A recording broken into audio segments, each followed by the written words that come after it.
Hello brothers, আজকের নতুন কাবজাপে আপনাকে স্বাগতম। প্রিয় নায়িকা বাপ্পি চৌধুরীকে নিয়ে কিছু বলতে ইচ্ছে হলো। একজন খেপাটে বাপ্পি চৌধুরী, যার যত বড় শরীর নয় তত বড় গর্জন দিয়ে অভিনয় করেন।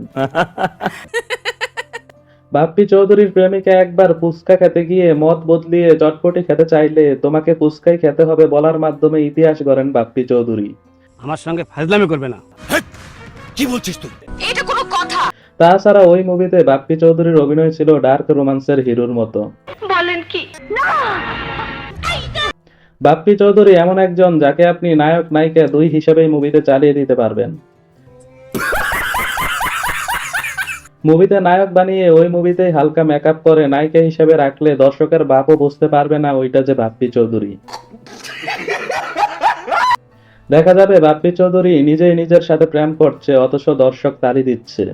কেসটা তুমি ধরেই ফেলেছো। কাম সেরে ফেলেছেন ভাই আপনি। এমন একজন গুণী শিল্পী আমাদের ছিল, আমরা তাকে প্রাপ্য সম্মান দেইনি। সঠিক বলেছেন। তাই এই জন্য একজন বিখ্যাত কবি বলেছেন, শাহওয়ান নাতিদের সময় থাকতেই শ্রদ্ধা করুন।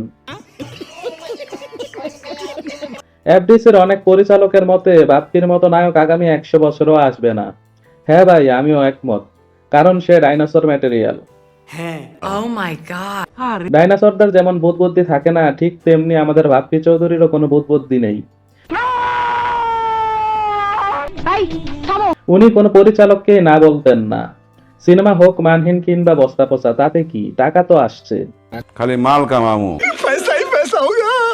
দীর্ঘ সময় ধরে ইন্ডাস্ট্রিকে ওভার অ্যাক্টিং ও মানহীন সিনেমা উপহার দিয়ে আজ তিনি বস্তা পচা সিনেমার কিং।